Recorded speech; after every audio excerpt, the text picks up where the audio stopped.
जैसे ही आपके मन में किसी के प्रति क्रोध की भावना आती है, प्रतिशोध की भावना आती है, आप ये भूल जाते हैं कि इसका क्या प्रभाव, क्या दुष्प्रभाव हमारे निजी जीवन पर पड़ने वाला है। आपकी सारी एनर्जी इस बात पर जाके कंसंट्रेट हो जाती है कि अमुक व्यक्ति संस्था को किस प्रकार से अधिक नुकसान पहुंचाया जा सकता है।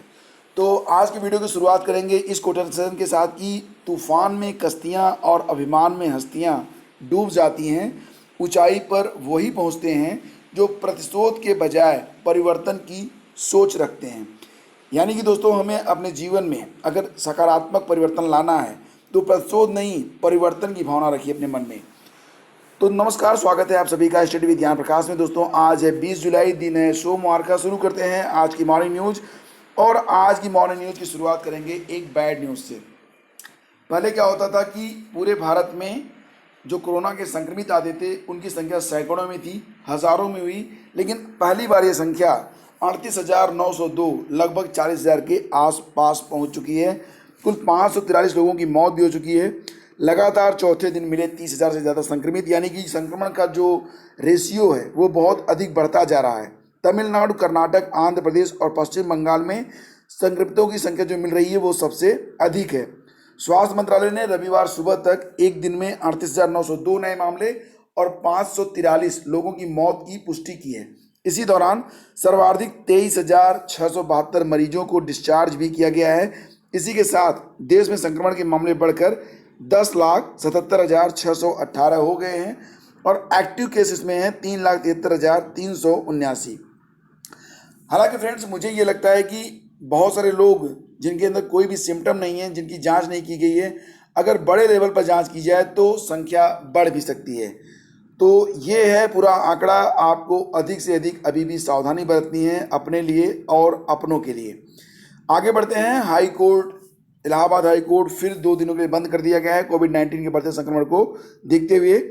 अब 20 और 21 जुलाई को कोर्ट बंद रहेगा। इन दोनों दिनों में मुकदमों की मैनुअली और ई फाइलिंग भी नहीं होगी। आदेश मुख्य न्यायमूर्ति गोविंद माथुर ने वर्तमान परिस्थितियों के मद्देनजर लिया है। 22 जुलाई से केवल वीडियो कॉन्फ्रेंसिंग से मुकदमों की सुनवाई होगी। वीडियो कॉन्फ्रेंसिंग की व्यवस्था पूर्व में जारी हाई कोर्ट के विभिन्न गेट, मैदान के पवेलियन और शहर के विभिन्न क्षेत्रों में स्थित 8 सुविधा केंद्रों से हो सकेगी। और इसी के साथ यूजीसी ने कहा है कि सितंबर में 366 यूनिवर्सिटीज़ में होंगी फाइनल परीक्षाएं। तो कुल मिला के 560 विश्वविद्यालयों में से जिन्होंने परीक्षा के संबंध में अपने निर्णय की घोषणा की है, उनमें 366 यूनिवर्सिटीज़ अगस्त या सितंबर में एग्ज़ाम जो है वो आयोजित करेंगी। इस बात के लिए यूनिवर्सिटीज़ ने खुद कहा है यूजीसी से। हालांकि परीक्षा कराने की जगह छात्रों को प्रोन्नत करे विश्वविद्यालय प्रशासन, इस बात की मांग की जा रही है। तो तेज़ी से बढ़ रहे कोरोना संक्रमण को ध्यान में रखते हुए इलाहाबाद विश्वविद्यालय प्रशासन सितंबर से परीक्षा में कराए जाने का निर्णय वापस ले और इसकी जगह अंतिम वर्ष और अंतिम सेमेस्टर के छात्रों को पिछली परीक्षाओं में मिले अंकों के औसत आधार पर प्रमोट करे। यह मांग जनसारथी संगठन की है और इसको जो है व्यापक समर्थन भी मिल रहा है। जनसारथी संगठन के बैनर तले सैकड़ों छात्रों ने केंद्रीय मानव संसाधन विकास मंत्रालय और इलाहाबाद विश्वविद्यालय के कुलपति को पत्र लिखकर अपील की है कि अगर पिछली कक्षाओं में मिले जो औसत अंक मिले हैं उसके आधार पर जो प्रमोशन किया जाता है, जो स्टूडेंट असंतुष्ट रहेंगे तो परिस्थितियां सामान्य होने के बाद उनकी परीक्षा करवा ली जाए। महामारी पूरी तरह से खत्म होने पर विश्वविद्यालय को बंद रखा जाए। अगर परीक्षाओं का आयोजन किया जाता है तो सभी छात्रों एवं कर्मचारियों के कोरोना जांच के बाद ही परीक्षा केंद्रों में प्रवेश दिया जाए। अन्य जगहों से आए छात्रों की परीक्षा तक रुकने और उनके खान पान की व्यवस्था की जाए। महामारी के बीच छात्रों की मानसिक हालत पर भी ध्यान दिए जाने की ज़रूरत है। एक्चुअली में इस समय परीक्षा का आयोजन किया जाना ये काफ़ी खतरनाक हो सकता है, क्योंकि आप सैनिटाइजेशन की व्यवस्था मान लेते हैं, परीक्षा हाल तक कर सकते हैं, लेकिन परीक्षा भवन के बाहर अभ्यर्थी कहाँ रहेंगे, कैसे रहेंगे, क्या खाएंगे, किसके संपर्क में आएंगे, इसकी गारंटी कौन ले सकता है।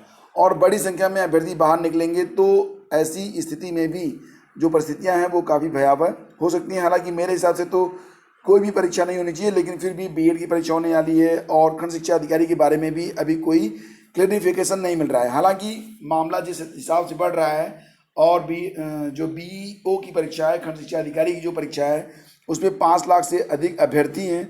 तो मामला तो यही बनता है कि परीक्षा जो है स्थगित होनी चाहिए। और 16 अगस्त को रविवार भी है, तो जो साप्ताहिक लॉकडाउन रहता है वो दिन उसी दिन है। तो अगर ये व्यवस्था लागू रही तो ये जो डेट होगी वो डेफिनेटली आगे जाएगी।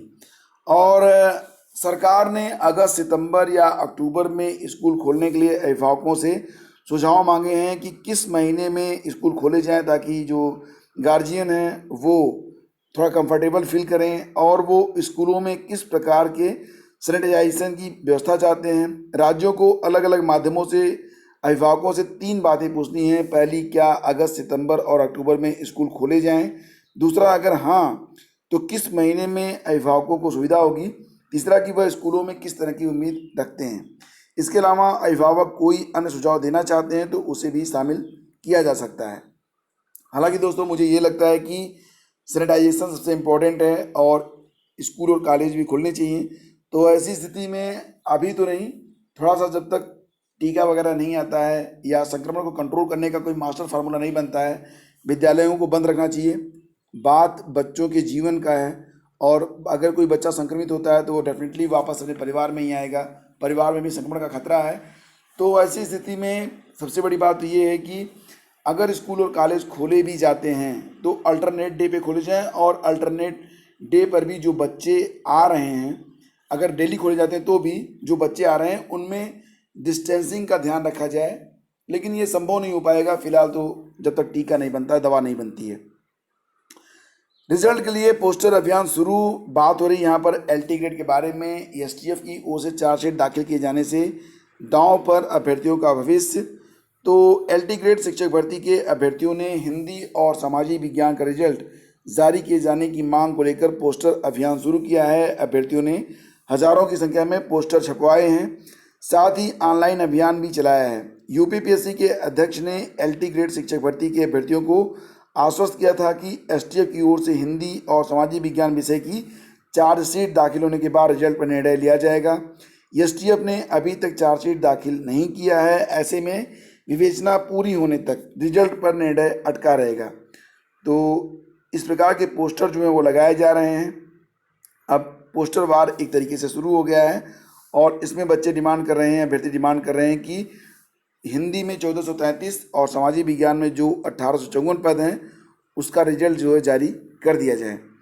और पोस्टर पर लिखा है, एलटी ग्रेड पीटी समस्त प्रतियोगी छात्र करे पुकार, जीआईसी एलटी हिंदी व सामाजिक विज्ञान का रिजल्ट दे सरकार। अभ्यर्थियों ने हजारों की संख्या में पोस्टर छपवाए हैं जो डेलीगेशियों, उत्तर प्रदेश लोक सेवा आयोग परिसर और अन्य स्थानों पर लगाए जाने की तैयारी है। इसके साथ ही सोशल मीडिया पर भी ये पोस्टर वायरल किया जा रहा है। एलटी समर्थक मोर्चा के संयोजक विकी खान एवं प्रतिनिधि अनिल उपाध्याय का कहना है कि हर बार वार्ता में एसटीएफ की ओर से कहा गया कि चार्जशीट शीघ्र दाखिल की जाएगी, लेकिन एसटीएफ मामले की विवेचना पूरी ही नहीं कर पा रही है। तो फ्रेंड्स, यहाँ पर एक बड़ा सवाल ये भी है कि जब तक विवेचना पूरी नहीं होती है, चार्जशीट दाखिल नहीं होती है, तब तक कैसे रिजल्ट डिक्लेयर कर दिया जाए। तो यहाँ पर ये बात भी सामने निकल के आती है। और पॉलिटेक्निक में दूसरे व चौथे सेमेस्टर के छात्र प्रमोट होंगे। अंतिम सेमेस्टर के छात्रों को देनी होगी परीक्षा। 1 सितंबर से पहले व 15 से तीसरे सेमेस्टर की पढ़ाई होगी। तो प्रदेश भर के जो पॉलिटेक्निक संस्थान हैं उनमें छात्रों के प्रमोट होने या परीक्षा कराए जाने को लेकर चल रही उहापोह खत्म हो गई है। कोरोना काल में अंतिम सेमेस्टर और अंतिम वर्ष के छात्र छात्राओं को परीक्षा देनी होगी, जबकि दूसरे और चौथे सेमेस्टर के छात्रों को प्रमोट किया जाएगा। विशेष सचिव ने इस बारे में जानकारी दी है। और कोरोना के बीच बीएड करने वाले छात्रों को प्रदेश सरकार ने बड़ी राहत दी है। 2022-23 तक यूपी के कॉलेजों में बीएड की फीस यथावत रहेगी। चौधरी चरण सिंह विश्वविद्यालय ने शासन के निर्देशों के बाद फीस यथावत रखने का नोटिफिकेशन भी जारी कर दिया है। तो इस निर्णय से आगामी सत्र में 40,000 से अधिक छात्रों को राहत मिलेगी। 3 वर्षों में करीब 2.5 लाख छात्र इस सुविधा को प्राप्त कर सकेंगे। और देखिए, अगर आप ग्रह और नक्षत्रों में इंटरेस्ट रखते हैं तो 20 जुलाई से लेकर, यानी कि आज से लेकर 25 जुलाई तक सूर्योदय से पहले आप 5 ग्रहों को बिना दूरबीन के ही अपनी नंगी आंख से देख सकेंगे। तो यह एक असाधारण घटना है और इसमें आप 5 ग्रहों को अपनी आंखों से देख सकेंगे। इसके लिए किसी दूरबीन वगैरह की ज़रूरत नहीं होगी। खास बात यह है, यह नज़ारा धरती के किसी भी हिस्से से 20 से 25 जुलाई तक सूर्योदय से पहले 45 मिनट तक देखा जा सकेगा। तेलंगाना के एक वैज्ञानिक ने यह दावा किया है। वैज्ञानिक वीजी सिद्धार्थ के मुताबिक कोई भी व्यक्ति 5 सौरमंडल जो 5 सौरमंडल के 5 ग्रह हैं सौरमंडल के जो 5 ग्रह हैं उनमें बुध, शुक्र, मंगल, बृहस्पति और शनि को अपनी आंखों से वो देख सकते हैं। बताया जा रहा है कि रविवार से शुरू हुए इस अद्भुत खगोलीय नज़ारे को शाम से लेकर सूर्योदय से ठीक पहले तक देखा जा सकेगा। तो हालांकि कुछ मीडिया रिपोर्ट के मुताबिक इस नज़ारे को देखने का सबसे बढ़िया समय सूर्योदय से 40 मिनट पहले का है। सूर्योदय होने के बाद इसी नज़ारे को देखा नहीं जा सकेगा। तो दक्षिण में दिखेगा आपको मंगल, ठीक है, और ये सबसे अधिक चमकता तारा होगा, जबकि शुक्र ग्रह उत्तर पूर्व में दिखेगा। बृहस्पति और शनि दक्षिण पश्चिम में टिमटिमाते नजर आएंगे। तो अगर आप देखना चाहते हैं तो प्रयास करिएगा, अगर आपको दिखाई देता है तो ज़रूर बताइएगा। तो फ्रेंड्स, ये था आज का मॉर्निंग न्यूज़ सेशन। बहुत बहुत धन्यवाद आप सभी लोगों को हमसे जुड़ने के लिए। मिलेंगे आपसे अगले वीडियो में। और हाँ, एक बात और, अभी जो है स्कूल और कॉलेज को खोले जाने के बारे में जो मांगा जा रहा है विचार, उस पर आपकी क्या राय है, कमेंट करके हमें ज़रूर बताएं। Thank you so much, have a great day. जय हिंद। और एक बात और चलते बता दें दोबारा से कि दिन में 11 बजे आपको करंट अफेयर्स और रात में 8 बजे आपको जीएस के और खंड शिक्षा अधिकारी मैथ की क्लास दी जाती है। तो 11 बजे सुनिश्चित करें करंट अफेयर्स की क्लास में आना ना भूलें। Thank you so much.